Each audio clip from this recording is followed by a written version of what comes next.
Today I will be recapping the episode 1011 and the final episode of the Battle Through the Heavens Season 2. Spoilers ahead, relax and enjoy. This episode begins as we see Xiaoyan on a journey to find the ingredients. He's looking for Xie Yan traveled through the desert for 2 days, until he was finally able to reach his destination. But unfortunately for him, he finds nothing there. Xiaoyan gets so frustrated and tired, but his master motivated him, saying he shouldn't be disappointed.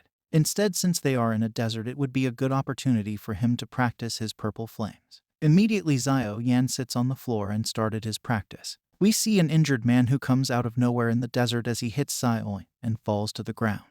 Xiaoyan sees the man on the floor and is really confused. He takes pity on the man and gives him a water to drink. The man tells Xiaoyan that he is being chased by the sand mercenaries. The man begged Xiaoyan to protect him from the sand mercenaries, but Xiaoyan was in a hurry and refuses to help the man as Xiaoyan was going away.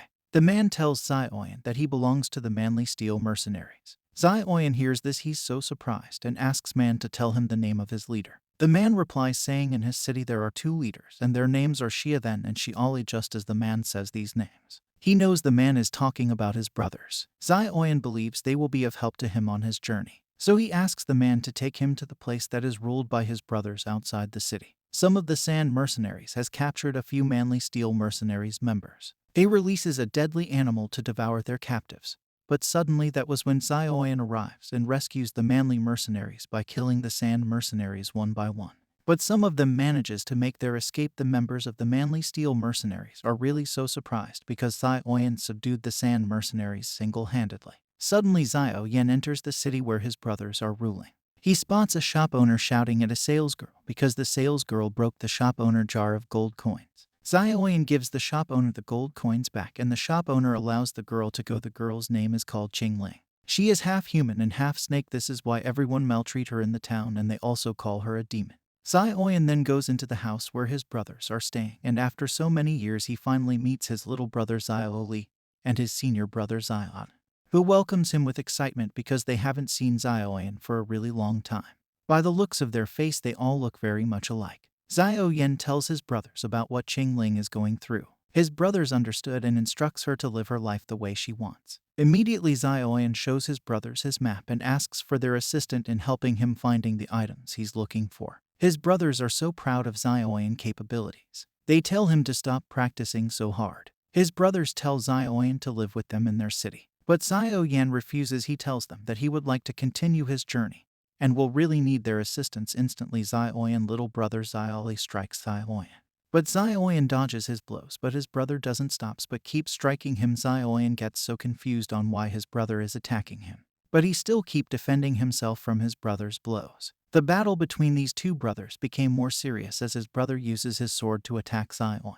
Xiaoyan then unleashes his purple wings so he can dodge the attacks. Suddenly his brother stops the fight and everyone starts to laugh really hard. Xiaoyan suddenly realizes that his brother was just testing how powerful he is. His brother says to him that he's much more stronger than expected, so they decided to assist him. Fortunately for Xiaoyan, he now has the entire manly steel mercenaries who is to help him on his journey, and that was how this episode ended. Episode 11 begins as we see Xiaoyan and his siblings checking out a map, trying to decide on the location to go first to search for the ingredients. Qingling suddenly then enters the room and informs them about a strange kind of power she felt from the location they're about to travel. She tells them that she senses a snake specie like her in the desert, but this one is so powerful to the extent of even chasing the sand mercenaries away. The brothers gave it a thought for a while that if it's a snake specie like Qingling and it's something so powerful enough to chase the sand mercenaries away, that means it must be the strongest of her species, called Medusa, because only Medusa is as powerful and evil enough to make the sand mercenaries afraid.